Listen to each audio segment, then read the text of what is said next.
নমস্কার, হরে কৃষ্ণ, রাধে রাধে। সকল ভক্তগণকে আমার কৃষ্ণ মহিমা শ্রী শ্রী রাধা মদন গোপাল জিও চ্যানেলে স্বাগত জানাই। আমার গুরুদেব প্রভুপাদ শ্রী স্বরূপ গোস্বামীর রাতুল চরণে ভক্তিপূর্ণ প্রণাম, মাতা পিতার চরণে প্রণাম, সকল সাধু গুরু বৈষ্ণব ভক্তগণের চরণে প্রণাম জানিয়ে আজকের ভিডিওটি শুরু করছি। আজকে আমরা মোহিনী একাদশী ব্রতকথা আস্বাদন করব। আর মোহিনী একাদশীটি পালিত হচ্ছে 19শে মে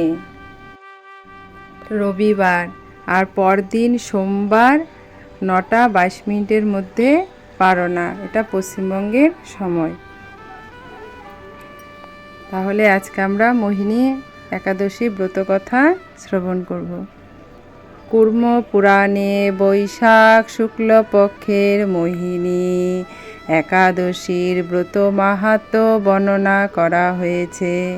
মহারাজ যুধিষ্ঠির বললেন, হে জনার্দন, বৈশাখ ও শুক্লপক্ষিয়া একাদশীর কি নাম, কি ফল, কি বিধি, এই সকল কথা আমার নিকট বর্ণনা করুন। উত্তরে ভগবান শ্রীকৃষ্ণ বললেন, হে ধর্মপুত্র, আপনি আমাকে যে প্রশ্ন করেছেন, পূর্বে শ্রী রামচন্দ্র বশিষ্ঠের কাছে এই একই প্রশ্ন করেছিলেন।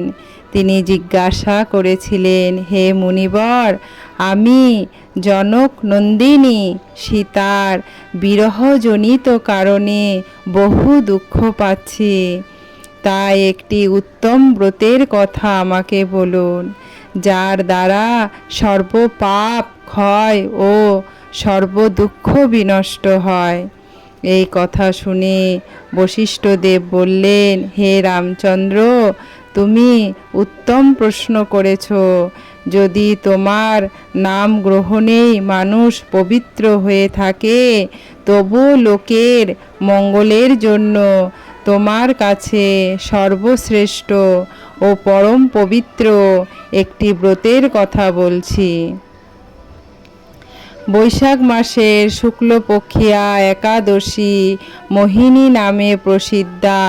এই ব্রত মাহাত্ম্যের মানুষের সকল পাপ, দুঃখ ও মোহজাল অচিরেই বিনষ্ট হয়। তাই মানুষের উচিত সকল পাপ ক্ষয়কারী, সর্বদুঃখ বিনাশিনী এই একাদশী ব্রত পালন করা।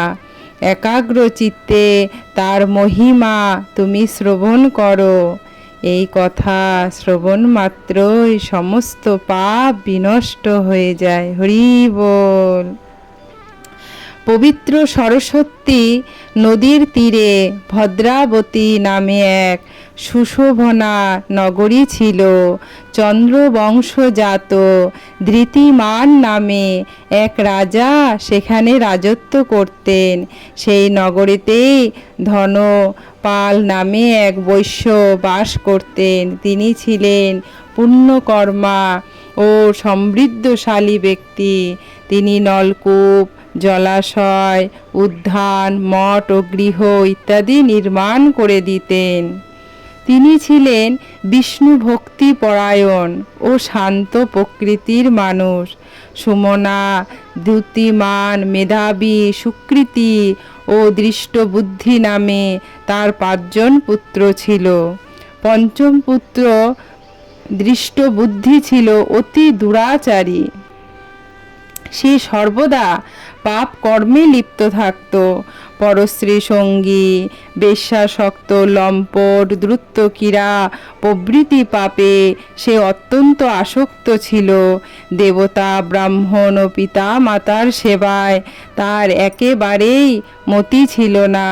সে অন্যায় কার্যে রত, দুষ্ট স্বভাব ও পিতৃধন ক্ষয়কারক ছিল। সবসময় সে অভক্ষ বক্ষণ ও সুরাপানেই মত্ত থাকত। পিতা ধনপাল একদিন পথ চলছিলেন। হঠাৎ তিনি দেখতে পেলেন দৃষ্টবুদ্ধি এক বেশ্যার গলায় হাত রেখে নিঃসংকোচে ঘুরে বেড়াচ্ছে। তার নির্লজ্জ পুত্রকে এইভাবে চৌরাস্তায় ভ্রমণ করতে দেখে তিনি অত্যন্ত মর্মাহত হলেন। এই কুস্বভাব দর্শনে ক্রুদ্ধ হয়ে তিনি তাকে গৃহ থেকে বার করে দিলেন। তার আত্মীয় স্বজনও তাকে পরিত্যাগ করল।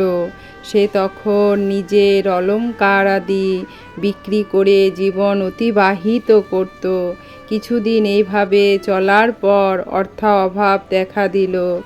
ধনহীন দেখে সেই বেশ্যাগণও তাকে পরিত্যাগ করল। অন্ন বস্ত্রহীন দৃষ্টবুদ্ধি ক্ষুধা তৃষ্ণায় অত্যন্ত কাতর হয়ে পড়ল। অবশেষে নিজে গ্রামে সে চুরি করতে শুরু করল। একদিন রাজপ্রহরী তাকে ধরে বন্দি করল, কিন্তু পিতার সম্মানার্থে তাকে মুক্ত করে দিল। এভাবে বার কয়েক সে ধরা পড়ল ও ছাড়াও পেল, কিন্তু তবু সে চুরি করা বন্ধ করল না। তখন রাজা তাকে কারাগারে বদ্ধ করে রাখলেন।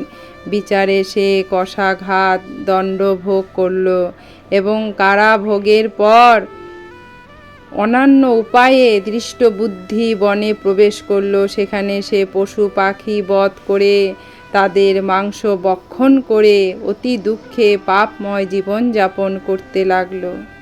দুষ্কর্মের ফলে কেউ কখনোই সুখী হতে পারে না। হরি বল। তাই সে দৃষ্টবুদ্ধি দিবারাত্রি দুঃখ শোকে জর্জরিত হলো। এভাবে অনেক দিন অতিবাহিত হলো। কোনো পুণ্য ফলে সহসা একদিন সে কৌণ্ডিল্য ঋষির আশ্রমে উপস্থিত হলো। বৈশাখ মাসে ঋষি গঙ্গা স্নান করে আশ্রমের দিকে প্রত্যাবর্তন করেছিলেন। শোকাকুল দৃষ্টবুদ্ধি তার সম্মুখে উপস্থিত হলো। ঘটনাক্রমে ঋষির বস্ত্র হতে এক বিন্দু জল তার গায়ে পড়ল। হরি বল। সেই জল সংস্পর্শে তার সমস্ত পাপ দূর হলো। হঠাৎ তার শুভ বুদ্ধির উদয় হলো। হে গোবিন্দ। ঋষির সামনে সেই কৃতা অঞ্জলি পুটে প্রার্থনা করতে লাগলো, হে ঋষি শ্রেষ্ঠ, যে পূর্ণ প্রভাবে আমি এই ভীষণ দুঃখ যন্ত্রণা থেকে মুক্তি লাভ করতে পারি, তা কৃপা করে আমাকে বলুন। ঋষিবর বললেন, বৈশাখ মাসের শুক্লপক্ষের মোহিনী নামে যে প্রসিদ্ধ একাদশী আছে, তুমি সেই ব্রত পালন করো। এই ব্রতের ফলে মানুষের বহু জন্মার্জিত পর্বত পরিমাণ পাপ রাশিও ক্ষয় হয়ে থাকে। হরি বল, হরি বল। মহামুনি বশিষ্ঠ বললেন, কৌণ্ডিল্য, ঋষির উপদেশে শ্রবণ করে প্রসন্ন চিত্তে দৃষ্টবুদ্ধি সেই ব্রত পালন করল। জয় কৌণ্ডিন্য মুনির জয়, ঋষির জয়। হে মহারাজ রামচন্দ্র, এই ব্রত পালনে সে নিষ্পাপ হলো, দিব্য দেহ লাভ করল। অবশেষে গরুড়ে আরোহণ করে সকল প্রকার উপদ্রব্যহীন এবং বৈকুণ্ঠ ধামে গমন করল। হে রাজন, ত্রিলোকে মোহিনী ব্রত থেকে আর শ্রেষ্ঠ ব্রত নেই। হরি বল। যজ্ঞ, তীর্থস্থান, দান ইত্যাদি কোনো পুণ্য কর্মই এই ব্রতের সমান নয়। হরি বল। এই ব্রত কথা শ্রবণ কীর্তনে সহস্র গোদানের ফল লাভ হয়। হরি বল। তাহলে মোহিনী একাদশী আমরা যদি পালন করি, তাহলে আমাদের সমস্ত পর্বত রাশিময় পাপ ক্ষয় হয়ে যাবে। হরি বল। আর এর থেকে শ্রেষ্ঠ ব্রত নেই। রাধে রাধে। সকল ভক্তরা তোমরা সবাই মিলে ভালো থাকবে আর একাদশী ব্রত কথা শ্রবণ করবে। শ্রবণের ফলে সহস্র গোদানের ফল লাভ হয়। হরি বল। রাধে রাধে। আর ভিডিওতে লাইক শেয়ার সাবস্ক্রাইব করবে। হরি বল। রাধে রাধে।